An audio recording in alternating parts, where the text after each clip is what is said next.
Hi everyone, I've had a few emails from parents wondering about their child's pencil grip. So I've just got a few activities that I put together this morning just to show you how we would develop children's pencil grip and how we would develop children's fine motor skills in early years, and then just a couple of tips on things that you can do with slightly older children. I've got my daughter with me as a model this morning. Okay, so the first thing that's really important is pencil grip is all about fine motor skills, and it's all about the muscles in children's hands. So what we do as early as possible, so you're talking babies, as early as possible we try and strengthen the muscles in children's hands. Okay, now there's a lot of different ways that we can do this, so I'm just going to start off with the really simple ones. So really simple ways to develop pencil control, develop those fine motor skills, is building. Okay, so picking up a building block, holding it in your hand, that is fine motor skills. Placing it onto a tower carefully, that's developing your hand-eye coordination, and it's also developing your fine motor skills. Okay, and it's also something that the children want to do. Thanks for demonstrating that for me, Luna. Okay, so you can start off with really big blocks and then you can make it smaller and smaller. So for example, using Lego, again, start off with Duplo bricks, bigger bricks, pushing them together, squeezing them together is really developing those muscles in the fingers and in the hand. Okay, and then again, as children get more skilled with that, you move on to the smaller Lego pieces. So Isabel's got really small Lego pieces that she uses to build with, and that's excellent fine motor skills, and also picking them apart. So making sure that children pick them apart themselves, that's also developing those muscles. Okay, so stacking those blocks, using that hand-eye coordination, that's really excellent fine motor skills. Another big thing that we do in school is Play-Doh. Now you know Amanda shared her Play-Doh recipe. I made Amanda's Play-Doh 4 or 5 weeks ago, and it's still been keeping it in the fridge in a tub, but it's still alive and kicking. It's still absolutely brilliant, so it's a fantastic recipe. Thank you, Amanda. So again, holding your Play-Doh, squeezing it, rolling it, making little balls in your fingers, making models. That is all brilliant. That's all brilliant for developing children's muscles in their fingers and their fine motor skills. Okay, it's really important to let children use both hands for as long as possible, because only they know which hand they feel more comfortable with. So if they're still at the point where they're using both hands equally and writing and mark making with both hands, and that's absolutely fine, and that's something that should be encouraged. You also find Dough Disco, and that's one of the channels that I follow. Just going back to the Play-Doh, it's one of the channels that I follow is a Dough Disco channel. So there's lots and lots of things that you can do on there with dough to get children making different movements with their fingers using a Play-Doh. So another one of the things that we do a lot of in nursery, and we do a lot at home, is threading. Okay, so again, it's starting off with really chunky beads and chunky string, okay, and it's about pushing it through. And it's really important, if children are struggling to push it through, if they're struggling to get that needle out of the end, they are developing more muscles the more they struggle. So when they're pulling it and they keep losing it, let them do it themselves, let them struggle, because it's really developing the muscles in their fingertips and in their hands and the wrist, and it's also developing the resilience as well, and that ability to keep on trying. So please let them struggle, because it's really good for them to do it. If you do it for them, then they've not learned how to keep on trying, and they've not developed those fine motor skills because you've just done the activity for them.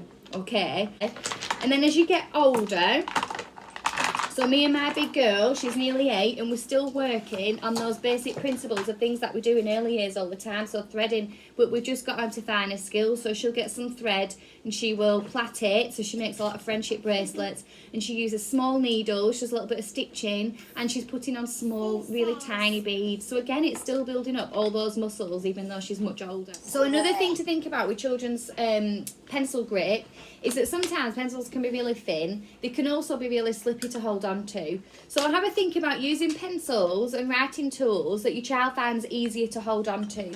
So for example, you can find chunkier pencils, and you can also find ones that are like a triangular shape or a hexagonal shape, and they just make it a little bit easier to grip onto rather than being round and slippy. Okay, you can also get pencil grips, but it's worth trying different shaped pencils first because they are fairly easy to get hold of. I just got these ones from Sainsbury's and they're triangle shaped and they're really nice to hold on to.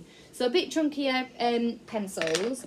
Felt tips are also really good because you don't need to press on so hard to leave a mark. So children are still experiencing mark making without having to really press on, whereas pencils and crayons sometimes you need to press on that bit harder. And doing drawing together, it's showing them good mark making techniques. It's showing them how you hold your pencil, and it's also talking to children about what they're writing. So it's developing so many different skills just by sitting next to each other and colouring. So there's lots and lots of different ways that children hold pens, all right? There's loads of different grips, and it's about finding one that works for your child. It's not about finding the perfect grip, and it's not about taking their hand, hold it like this, and positioning their hand on the pen and telling them what to do, because they're not going to be comfortable and the writing's not going to be very well controlled. Okay, it's about letting the child have a go.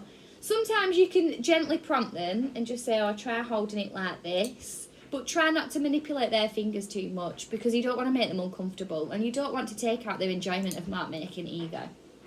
Now, one of the tricks that I quite often use when children are struggling is children quite often, they have more strength in these fingers and not very much strength in controlling these fingers, and they don't know what to do with this part of the hand when they're writing. It doesn't come very naturally, and it's about building up that muscle memory of what to do. So when they do it repetitively and they do a lot of it, then the muscles start to remember what to do and how to hold the pencil. So one of the things that I like to do is get a piece of tissue, squeeze it up. These are quite big tissues, you need to squeeze it quite small, and I place it in the palm of the hand there.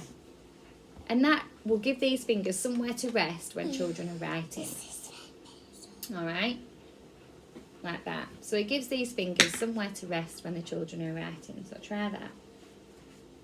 How's that feel? Okay.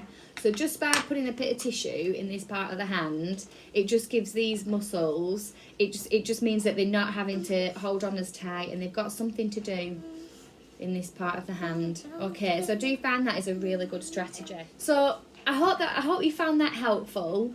So keep practicing those fine motor skills. Just remember that simple things that you do every day, like zipping up your own coat, fastening buttons, opening lids, they are all skills that will develop children's muscles, and the stronger the muscles in their hands are, then the better their pencil grip will be. Okay? And it's just keep on practicing. And if children don't enjoy mark making, that's absolutely fine because there's loads and loads of other things that you can do. For example, your Lego, your building blocks, your Play-Doh, threading, fastening things, unfastening things. And it's about letting children develop that resilience and that independence, because at the end of the day, if your child is struggling to do something like fastening buttons and doing a zip and you take it off them and do it for them, they haven't learnt that skill and they haven't learnt to keep on trying and persevere. Okay? So mummies and daddies, I know that you're fantastic at threading and building with Lego and doing zips, so you don't need to practice, but the boys and girls do. Okay, so I think that's the message to take away from this really, is to make sure that you are building up children's independence and resilience and making sure that they use their hands as much as possible.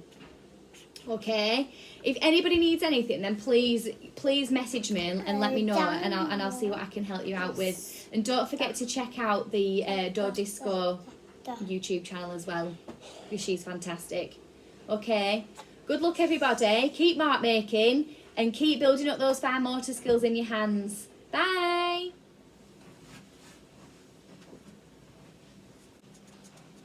I'm watching this video, Mama. It's gonna have legs and slugs. It's gonna have slugs. There's the slugs.